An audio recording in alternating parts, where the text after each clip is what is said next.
got my first bass boat when I was 16. I had a 15-foot Cajun with a glass boat. You had a glass boat at 15? Not aluminum. No, I was either 16 or 17, but it was a 15-foot Cajun. I got with a 50 horsepower Johnson on the back of it. No power trim. Yeah. When we got up skinny, somebody had to go back there and grab the back of the Johnson and pull it up, and somebody else had to reach down there and put the pin underneath there to keep the motor up. Yep. But it was a glass boat. But I had that and was fishing around, and I would always run into people at the boat ramp. You know, the guys with the big fancy bass boats and stuff. You know, the 18-footers with the 150s on them. Yep. You know, we're talking about, you know, the late 90s, mid 90s. Well, that's right. What some people would say toward the heyday or toward the end of the heyday of our sport. Yeah, you know, I graduated high school in 1992, so it was probably 1993, 1994. And I fished a lot. Like, I just loved it. But I honestly, at that point, really didn't know there was clubs, there was even local tournaments. Like, I knew there was the Bassmasters on TV, but other than that, like, I thought that was the only tournaments there were. And I would run into these guys at the boat ramp, and even back then, you know how now when we reference fish, we reference, it's a 2-pounder, it was a 4-pounder, you know, blah, blah, blah, blah, blah. They were inches to me. We caught 3 18-inchers, 2 16-inchers, you know, because I didn't even know what. Well, that's the way like the saltwater group does it too, and the trout fishermen. Yeah, they do it in inches. Yep. So anyway, I would run into these same couple of guys.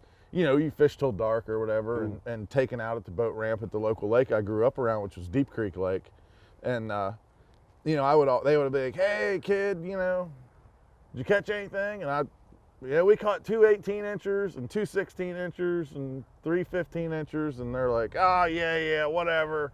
You know, blah, and that went on for like a year. You know, ran into them, say, maybe 3 or 4 times throughout the year.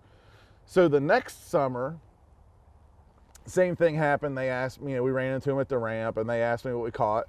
And I told them, and they were like, "Well, you know, next Saturday there's a tournament on this lake. Why don't you," whatever exactly what he said, I don't remember, but, you know, "put your money where your mouth is and come fish this tournament." And I was like, "A tournament? Like Bassmasters?" And they're like, "No, kid.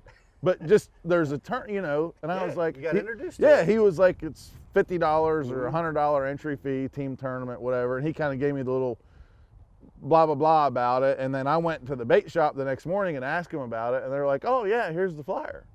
I think you get into that instinctual fishing at that point where you're no longer thinking about it. You're just doing. Right. And I think that's a big thing that a lot of guys, you can't explain when these guys get on rolls. You've seen every angler do it, from Hackney to Iaconelli to Van Dam to even maybe some of the not so well-known anglers at times. They just get on a roll. They can't throw their lure in the water and not catch one. Right. You've seen it. You know what I'm talking about. I've seen it. I was there for the Fritz roll. The David Fritz roll years ago. They can't throw their bait in the water and unstoppable. Not catch one. Yeah, so that was a little bit with me in my career, you know, was just the more I fished, it seemed like the more you could just go and do it. Yeah. You really do meet a lot of people in this sport that really makes you look back, and you hear this stuff all the time, but this sport is kind of like a big family, and I really do. At this point, after being in it for 20 years, I really do have a big extended family. Like, it got to the point where when I was going to the tournaments, like, if I would fish 14 or 16 events a year, I would get a hotel room at 2 of them. Because all the rest of them, I have a buddy that lives on that lake, and you just go there and stay. And it, you know, and some people would say, like, well, the only reason he's staying here is, you know, it's a free place to stay.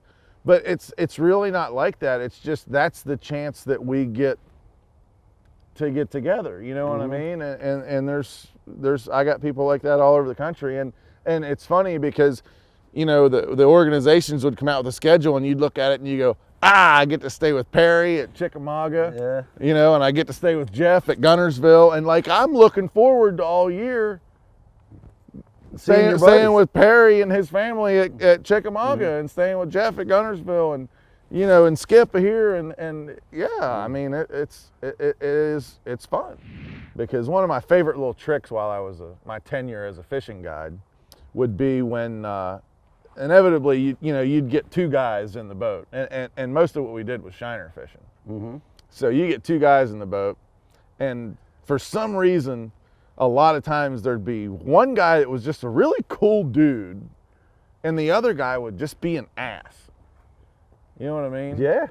And most of the time with the shiner fishing, how we did that was one guy on the front deck on a seat, one guy on the back deck on a seat, and I basically stood in the middle, reached in a live well, baited the hooks with the live shiners, pitched them out there into the holes in the grass, and handed the guys the rods. Well, the guy that was an ass, when I would get his shiners out.